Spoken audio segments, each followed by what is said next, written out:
Di negeri yang diberkahi tanah subur yang tak pernah enggan memberi panen, kemiskinan masih merajalela. Tapi bukan hanya soal ekonomi, yang lebih mencekam adalah kemiskinan cara berpikir. Mental miskin bukan tentang tidak punya, tapi tentang merasa tidak akan pernah bisa punya. Ia bersembunyi dalam jiwa yang terus menunggu bantuan, meski tubuh masih kuat. Seperti dalam buku The Culture of Poverty, mengatakan kemiskinan itu bisa jadi budaya, diwariskan seperti warisan kelam antar generasi.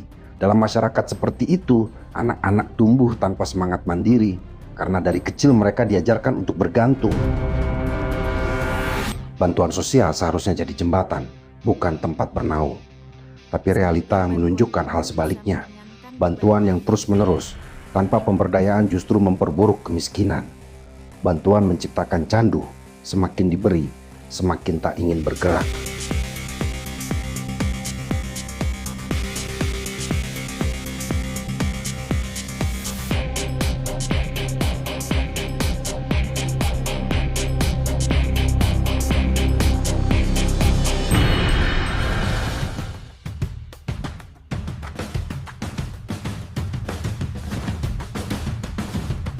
Semoga bantuan Indonesia, ini bisa meringankan program-program beban bantuan kami. seperti BLT, bansos, dan subsidi memang penting. Namun, tanpa disertai pendidikan mental dan kemandirian, mereka menjadi candu. Jutaan orang lebih memilih antre bantuan daripada merancang perubahan.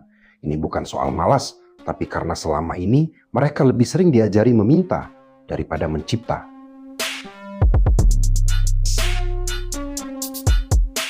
Dalam buku Mentalitas dan Pembangunan menyoroti bahwa sebagian masyarakat Indonesia memiliki warisan mental yang ditandai dengan rimo, pasrah, dan apatis.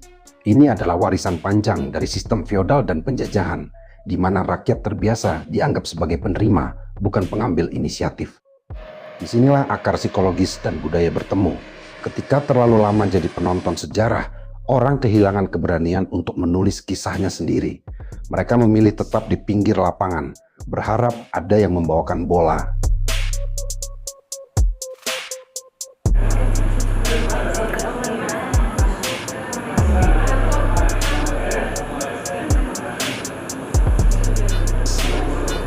Kita juga harus jujur bahwa sistem pendidikan kita tidak dirancang untuk membangun manusia mandiri. Dalam Pedagogy of the Oppressed dijelaskan bagaimana pendidikan tradisional justru menciptakan murid pasif, hanya menerima informasi, tidak pernah diajak bertanya, apalagi berinisiatif. Anak-anak kita lebih pandai menghafal daripada memecahkan masalah di sekitarnya. Mereka dibentuk untuk menjadi pengikut, bukan pelopor. Akibatnya saat dewasa, mereka tidak punya alat untuk bertahan, kecuali berharap bantuan.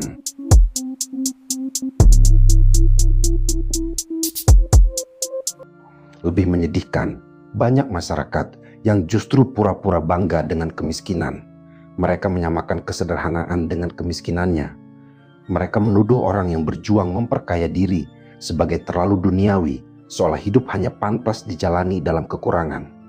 Dalam The Psychology of Poverty, dijelaskan bahwa kemiskinan bisa membentuk identitas sosial yang defensif, di mana kemiskinan dianggap sebagai keaslian dan upaya keluar darinya dianggap sebagai pencinta dunia. Inilah jebakan yang menyedihkan. Ketika rakyat kecil merasa lebih nyaman miskin bersama daripada sukses sendirian.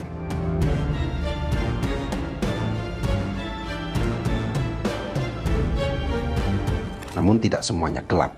Di banyak desa masih ada anak muda yang menolak pasrah. Di tengah-tengah mental miskin masyarakat, mereka menanam, berdagang, menciptakan produk, dan membuktikan bahwa hidup tidak harus selalu bergantung. Perubahan tak akan datang dari belas kasihan. Perubahan datang dari dalam. Dari kesadaran bahwa bantuan itu jembatan, bukan rumah tinggal.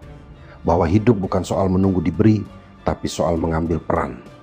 Selama masyarakat masih memeluk erat mental miskin, maka bantuan apapun hanya akan menjadi ilusi kemajuan.